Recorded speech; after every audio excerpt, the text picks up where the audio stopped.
기도드리겠습니다. 하나님 아버지 감사합니다. 이 시간에 우리가 하나님의 말씀을 듣습니다. 우리의 마음에 말씀을 새겨주셔서 어디를 가든지 그 말씀이 우리를 인도하는 것을 알게 하시고 하나님의 말씀에 헌신함으로 말미암아 아버지는 정말 복된 사역을 감당하게 하시고 하나님을 영화롭게 하는 삶을 살아가도록 인도하여 주옵소서. 예수님의 이름으로 기도드렸사옵나이다. 아멘. 오늘 요한복음 4장 36절의 말씀으로 열매를 거두고 씨를 뿌려라 하는 말씀을 같이 듣도록 합니다. 지금은 겨울이지만요, 봄이 오면 농부들은 밭에 나가서 이제 씨를 뿌리잖아요. 그 씨는 자신이 거두고자 하는 농작물의 씨입니다. 그러니까 콩을 거두려면 콩씨를 뿌리고, 고추를 거두려면 고추씨를 뿌리고, 가지를 거두려면 가지씨를 이렇게 뿌리는 거죠.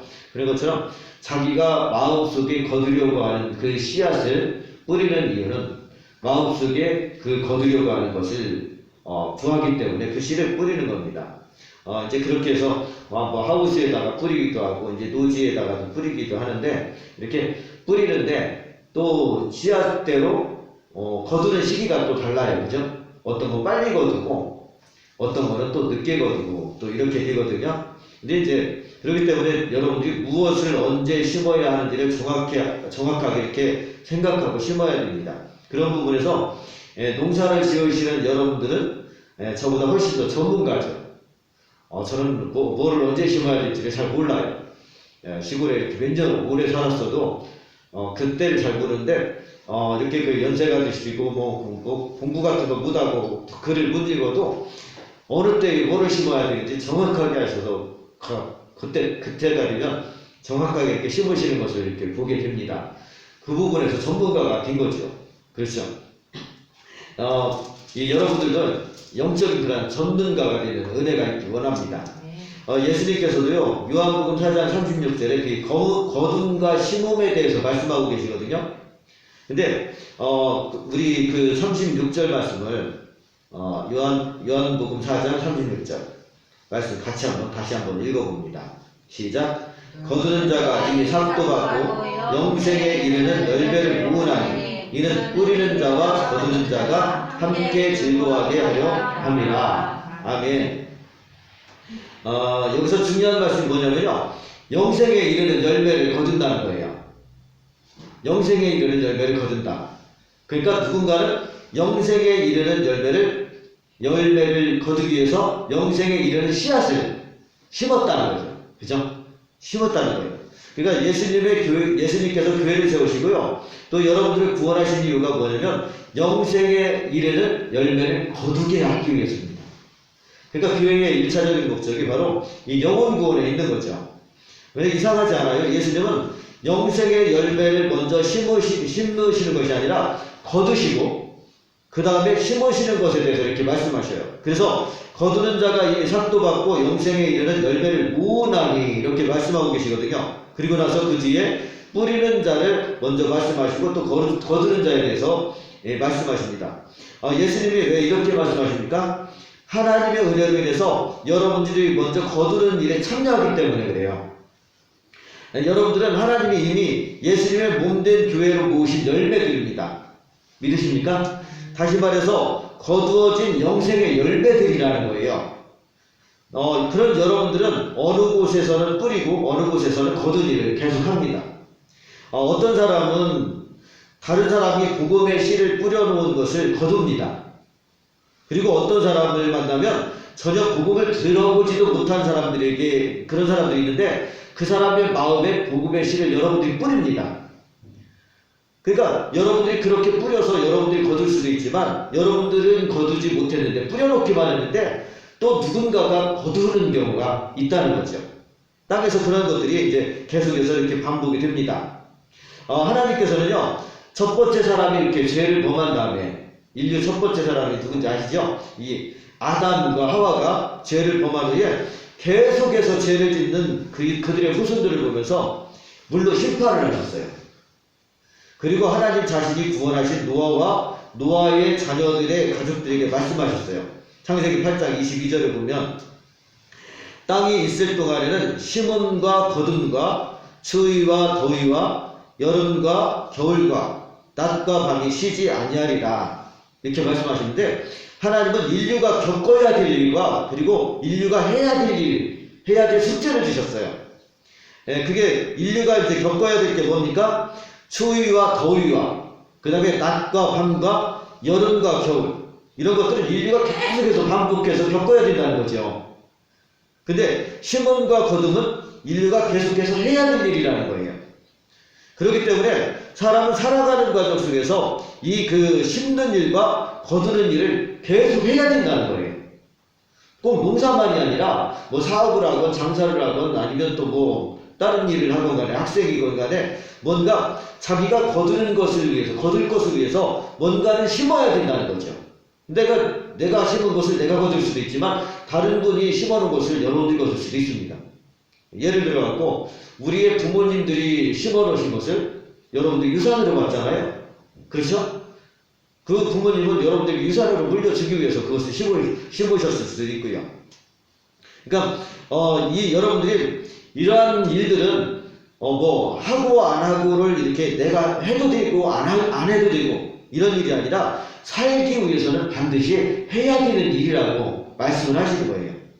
이렇듯 사람은요 육신의 일뿐만 아니라 신앙생활에서도 역시 심어야 될 것이 있고 거둬야 될 것이 있다는 것을 예수님이 말씀하십니다. 그뿐 아니라 하나님 자신도 심기도 하시고 또 거두기도 하십니다. 여러분 안에서요. 또 교회를 통해서 그 일을 하시는데 특히 하나님은 사람들의 마음속에 앞으로 자신이 이루실 약속의 말씀을 뿌리셔요. 여러분의 마음속에다가. 이것은 사람들에게 주시는 복입니다. 그뿐 아니라 하나님은 사람을 택하셔서 자신이 앞으로 하실 일을 위해서 심으셔요. 예를 들어서 하나님은 아브라함을 택하셨잖아요. 그리고 그 아브라함을 어디에다가 심으셨냐면 가나안 땅에 심으셨어요. 그런데 하나님은 왜 아브라함을 택하셨느냐? 단순히 아브라함을 이 땅에서 잘 먹고 잘 살게 하기 위해서 부르신 것은 아니라는 거죠. 그렇게 생각을 하는 사람은요 신앙생활 참 단순히 하는 사람들입니다. 그들은 아직도 육체적인 신앙을 벗어나지 못한 사람들이에요. 다시 말해서 영의 사람이 아니라는 거죠. 이 땅에서 잘 먹고 잘 살기 위해서 교회 다니는 사람의 신앙생활은 자기중심적이 되기가 쉽고요. 그리고 또 하나님이 주시는 복을 단 이례적인 것들의 반복이라고 생각하기가 쉬워요. 한 번 구하고 받고 또 한 번 구하고 받고 근데 그것이 곧장 필요한 것들만 구하고 받고 구하고 받고 이렇게 생각하기가 쉽다는 거예요. 또한 하나님이 주신 복을 누리는 기간 역시 짧다고 생각하는 경향성이 있어요. 마치 그 더운 날에 아까 저기 뭐 아이스크림을 이렇게 사주셨다고 했는데 오늘 설교에 아이스크림 얘기가 나오려고 했나봐요. 그 더운 날에 아이스크림을 먹거나 음료수를 마시는 것처럼 하나님께서 사람의 피를 그렇게 채워주시는 것이 복이라고 생각을 하는 거죠. 그런 사람은 아이스크림이나 음료수를 먹고 나면 그 즉시 갈증을 느끼는 것처럼 또다시 생활에 필요한 것을 계속적으로 구하면서 갈증을 해결하려고 합니다. 그런데 그런 사람은 구하는 것을 하나님께 받아도요 계속적으로 또 갈증을 또 느낀다는 거죠. 그렇죠. 그런데 그런 사람들의 공통적인 특징이 뭐냐면 감사가 없다는 거예요. 입으로는 감사할 수 있어요. 순간적으로. 근데 감사의 마음이 자기 속에 깊이 박힌 건 아니라는 거예요. 그냥 입으로만 감사합니다 하는데 정말 깊은 곳에 마음 깊은 곳에서 나오는 감사가 없다는 거죠. 그냥 오직 구하고 또 구합니다. 그런데 이렇게 기도했는데 평소에도 잘 들어주시던 하나님께서 이제 원하시는 대로 주시지 않을 때 그때는 즉각적으로 시험에 빠진다는 거예요. 이런 사람은 위험한 신앙을 가진 사람들입니다. 그러나 위대하시고 전능하신 하나님이 심으시는 복의 씨앗은요 누구도 예측할 수 없는 거대한 그림을 그리시듯이 그리고 어마어마하게 큰 세상을 건축하듯이 도저히 알 수 없는 일을 하고 계신다는 거예요. 우리 사람이 아무리 하나님이 하시는 일을 다 하려고 하고 다 할 수는 없어요. 성경에 기록된 내에서는 우리가 알 수 있지만 그 외에 하나님이 행하시는 영역이 얼마나 넓은지 우리가 감히 측량할 수도 없고 얼마나 그것을 세부적으로 일하시는지 어떤 계획을 수만 년 또는 수십억 년을 두고서 어떤 계획을 가지고 하나님께서 그것을 이루어 가시는지 우리 인간은 알 수가 없다는 거예요. 그래서요, 마귀가 그렇게 사람들을 통해서 죄를 범하게 만들고 또 악을 행하게 되면서 세상을 타락시키고 또 하나님으로부터 점점 멀어지게 만들어도 하나님의 구원의 역사를 막을 수 없었던 그 이유가 뭐냐면 하나님이 하시는 광대하심을 마귀가 이해할 수 없기 때문에 그래요. 만약 하나님이 하시는 일을 마귀가 다 미리 예측하고 그 생각을 다 읽을 수 있었다면 예수 그리스도로 말미암아 이 세상을 구원하시는 역사를 미리 막았을 겁니다. 그러나 마귀는 창조주가 아니라 피조물이기 때문에 이 끝없는 우주에 어디나 계시고 자신이 하고자 하시는 일을 수천 년, 수만 년, 수억 년을 걸려도 완전하게 완성해 나가시는 하나님의 역사를 도저히 이해할 수가 없다는 거예요. 비록 마귀가 인간보다 뛰어나고 또 천사들 가운데 가장 뛰어난 존재라 할지라도 감히 하나님께 비교할 수는 없다는 겁니다. 마귀가 가지고 있는 지식도 한계가 있고 그 능력도 한계가 있어요.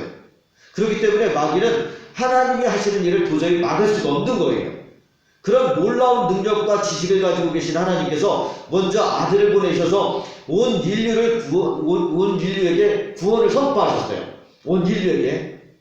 그리고 나서 이제는 개인적으로 아들이신 예수 그리스도를 믿는 자마다 영생을 얻게 될 것을 말씀하신 겁니다.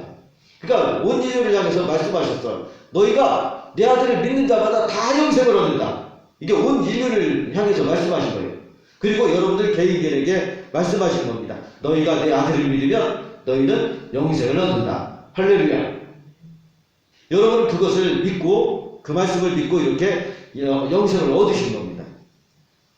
그리고 그것 때문에 구원받은 사람만이 하나님 나라의 백성이며 그리스도의 몸인 교회의 지체가 될 수가 있는 거예요. 거듭나지 않고서는요 하나님 나라 백성이 될 수 없어요. 그리고 예수님의 몸인 교회의 지체가 될 수 없는 겁니다.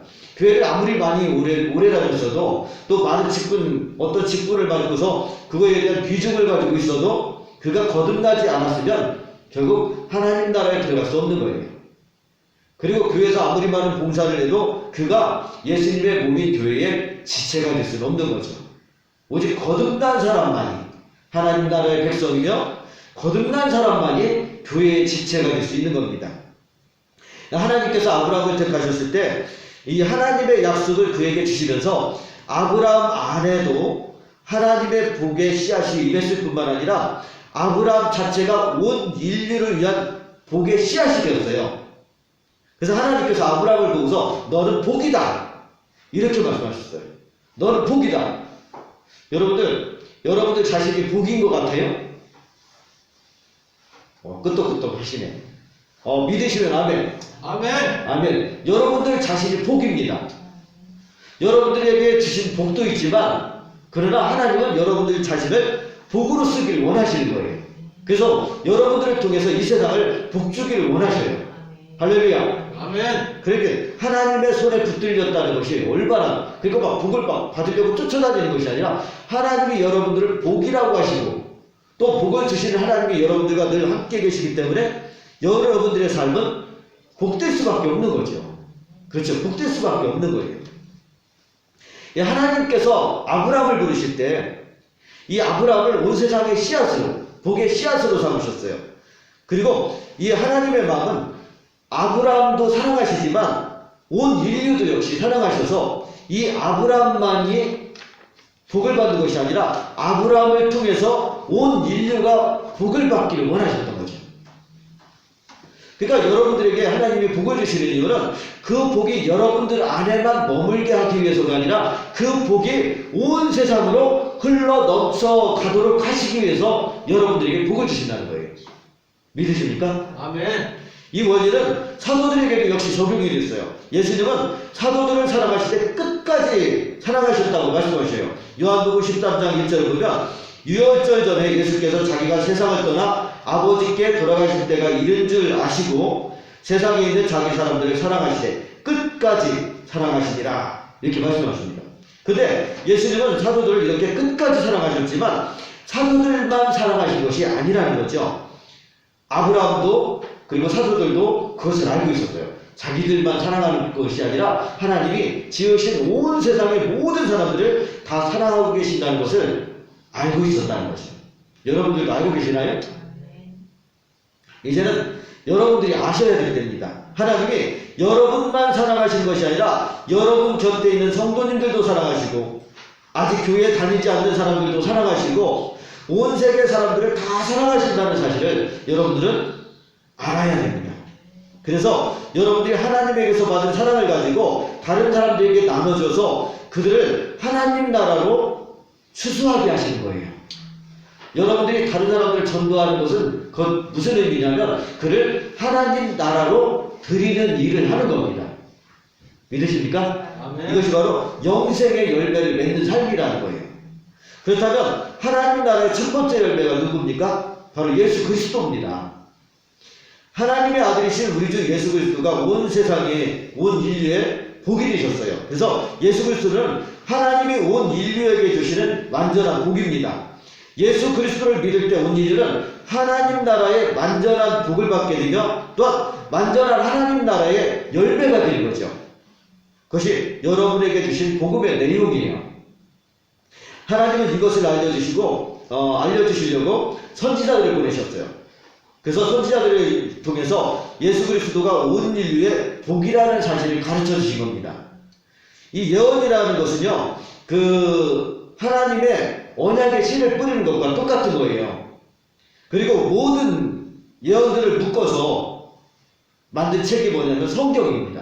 여러분들이 가지고 있는 그 성경이 바로 모든 예언들을 묶어가지고 책으로 만든 거거든요.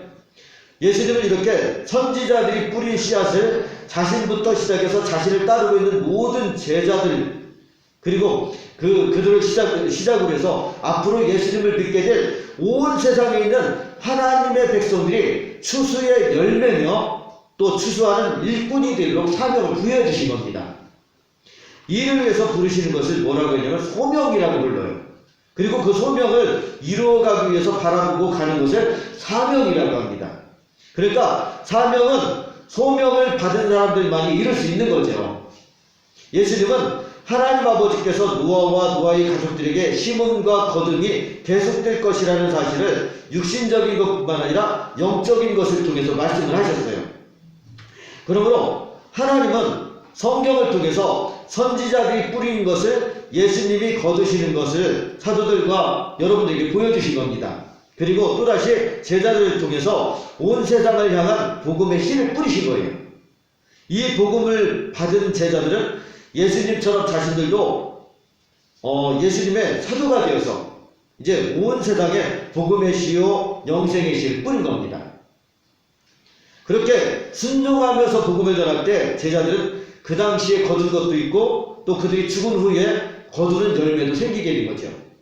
그렇기 때문에 오늘날의 교회는 복음의 씨를 세상에 뿌릴 때 당대의 열매를 거두기도 하지만 그 교회 이후의 시대에도 그 열매를 계속적으로 거두게 된다는 사실을 기억해야 됩니다. 그것을 알고서 씨를 뿌려야 돼요.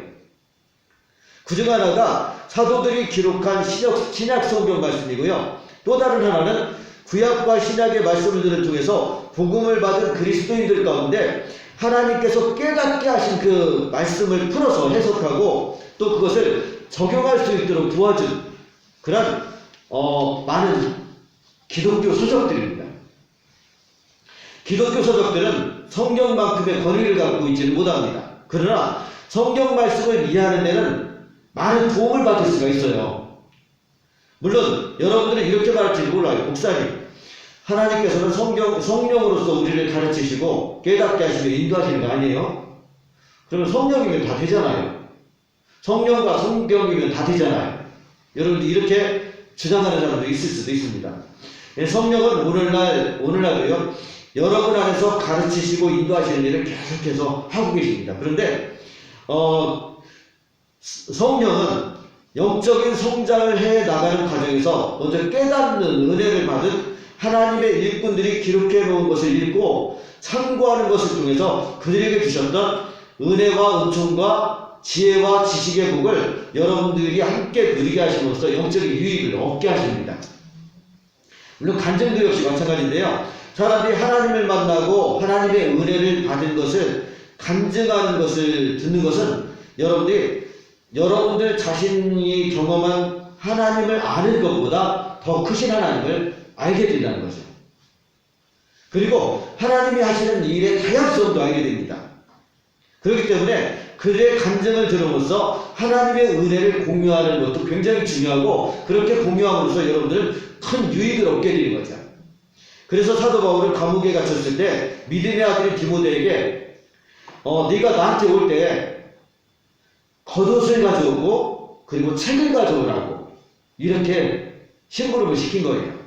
디모데후서 4장 13절을 보면 네가 올 때에 내가 드로아 가부에 집에 든 겉옷을 가지고 오고 또 책은 특별히 가죽 종이에 쓴 것을 가져오라, 이렇게 하면서 겉옷과 가죽 종이에 쓴 책을 가져오라고 얘기를 한 겁니다. 물론 사도 바울 자신도 역시 많은 편지를 써서 교회들에게 유익되게 했기 때문에 그는 하나님의 은혜를 기록한 책들의 중요성을 잘 알고 있었던 거죠. 오늘날 어떤 사람들은요, 성경만 읽으면 되지 신앙서적이 무슨 소용이 있느냐고 말하기도 해요. 그것은 너무나 편협적인 생각이에요.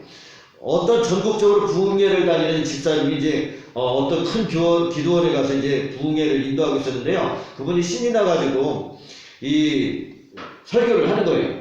설교를 하는데 뭐라고 그러냐면, 하나님은 등불을 말 아래 두지 않고 등경에 두시는 이유가 뭔지 아십니까? 하면서 이제 막 사람들에게 물어봤어요. 이게 청중들에게. 아무도 대답을 안 하니까 집사님이 얘기를 합니다. 말 아래 등불을 두면 말이 발로 그 등불을 차서 마구간에 불이 나기 때문에 그래서 말 아래 두지 않는 거다, 이러고서 설명을 했는데 그 설교를 들었던 사람들이 아멘 하더래요. 뭐가 문제예요? 예수님이 말씀하신 말은 뛰어다니는 말이 아니고요, 곡식의 양을 재는 말이에요. 된밥보다 큰 게 말이잖아요, 그죠? 자, 그런데 그 말 아래다가 등경을, 이렇게 말을 갖다 이렇게 등경을 놓고서 바닥에다가 등경을 놓고 말로 그 위에다가 엎어놓으면 그 불킨 보람이 없잖아요. 아무것도 비치지 못하니까. 그러니까 예수님께서 무슨 말씀하시는 겁니까? 등불을 말로 덮어서 아무것도 비치지 못하게 하는 사람이 어디 있냐 하고서 그렇게 말씀하신 거예요. 근데 집사님은 오직 성경만 읽었기 때문에 이런 현상이 일어난 거죠. 엉뚱한 해석을 한 거예요. 예수님께서 말씀하신 참된 의도를 놓친 거예요. 이런 사람들의 문제가 바로 기독교 신앙서적의 중요성을 간과하는 겁니다. 그러면서 자기는 성령께서 깨닫게 해주셨다고 우월감을 가지면서 막 사람들에게 설교를 하는 거죠.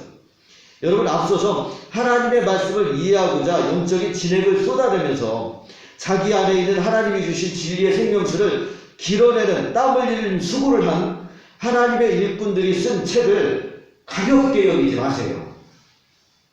그렇다고 그들의 말을 하나님의 말씀과 같은 위치에 놓는 것도 역시 잘못된 것임을 기억하시기 바랍니다. 지혜롭게 읽고 또 묵상하기를 축복합니다. 그것이 바로 복음의 씨가 여러분 안에서 자라게 하는 영적인 영양분입니다. 그래서 그것이 중요한 거예요. 성령으로부터 듣고 깨닫게 하신 말씀을 들을 때 여러분들은 혼자 읽고 깨닫는 것보다요, 교회와 같이 나누면서 읽는 것이 훨씬 더 유익합니다. 그렇게 함으로써 많은 영적인 풍성함을 누릴 수가 있어요. 그런 균형 있는 그들이 심은 복음을 통해 여러분들은 하나님의 은혜를 깨닫고 더 많은 사람들을 하나님 나라의 열매로서 거둘 수가 있게 되는 거죠. 그러니까 하나님께 붙들려 쓰임을 받는 앞세대는 그로부터 은혜를 받고 그 열매를 맺는 뒷세대에게 씨앗이 되고요, 그 후 시대는 하나님의 나라의 씨앗이 된 전 세대를 통해서 열매 맺는 신앙으로 자라는 풍성함을 누리게 된 거예요.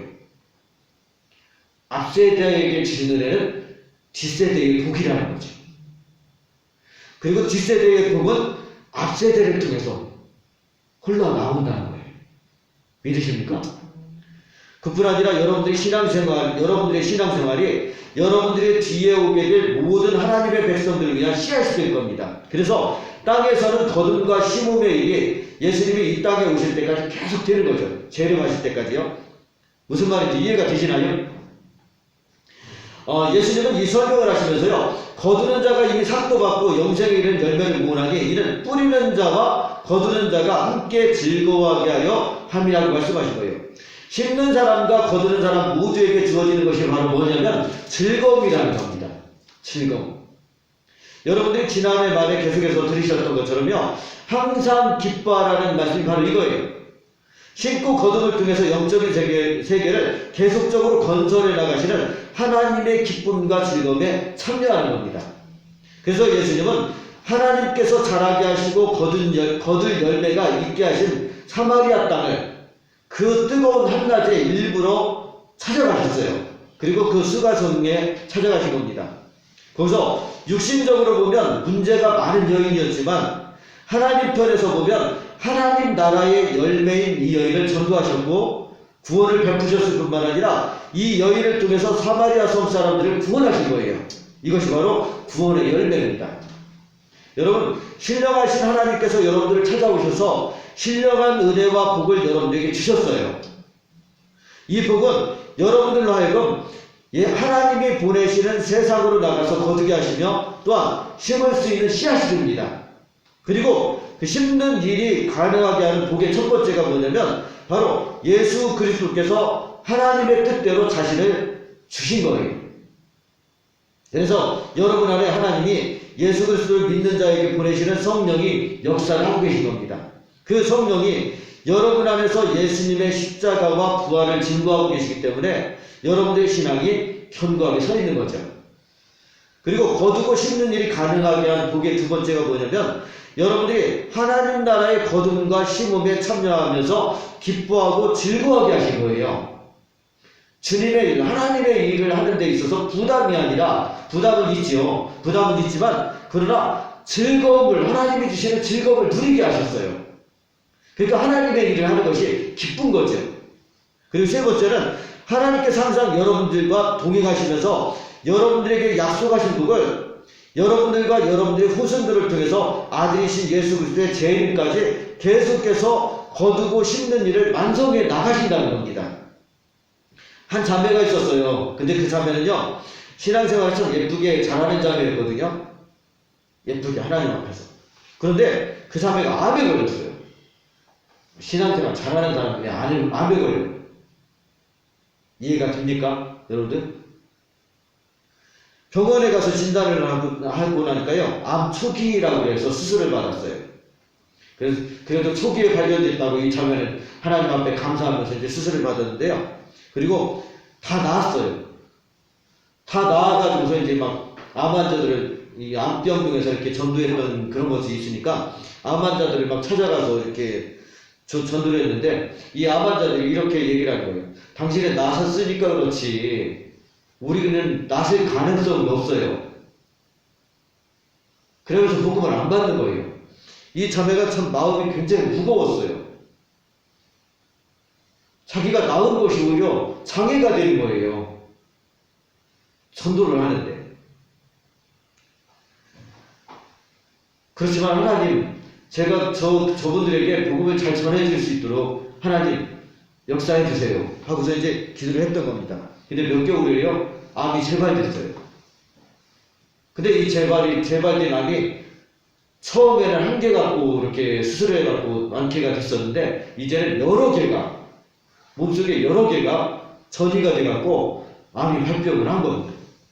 이 자매는 이 하나님께서 하시는 일을 도무지 이해를 할 수가 없었어요.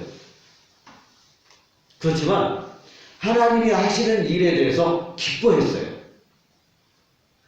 그래가지고 이제 그가 암병동에 입원해가지고 이제 보니까 죽음을 두려워하는 수많은 시한부 인생들을 계속 만나게 된 겁니다. 그래서 그 사람들에게 예수님의 복음을 전해주면서 위로를 했어요. 근데 거기서 성령께서 사람들의 마음을 만지시면서 예수님의 복음을 전해주시면서 그 예수님의 복음이 전해지면서 그들이 믿게 되는 그런 역사가 막 일어나는 겁니다.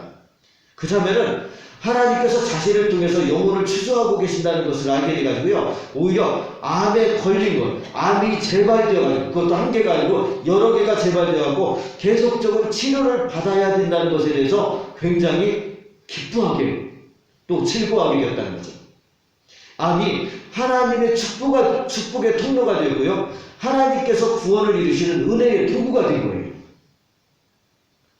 처음에 왜 하나님께서 나에게 이런 암을 허락하셨을까 하면서 내가 하나님 참 열심히 섬기고 있는데 이러면서 서운한 마음에 들었던 그 시험이 점차 기쁨이 되었어요. 자신이 암에 걸리지 않았으면 구원받지 못했을 사람들이 암에 걸린 자신의 복음을 듣고 구원을 받는 것을 보면서 놀라운 영적 주소를 경험하게 되는 것을 보면서 하나님 앞에서 기뻐하고 즐거워했다는 거죠. 그가 전도한 인원이요 수십 명에 달할 정도로 많은 암 환자들이 예수님을 믿고 천국에 갔어요.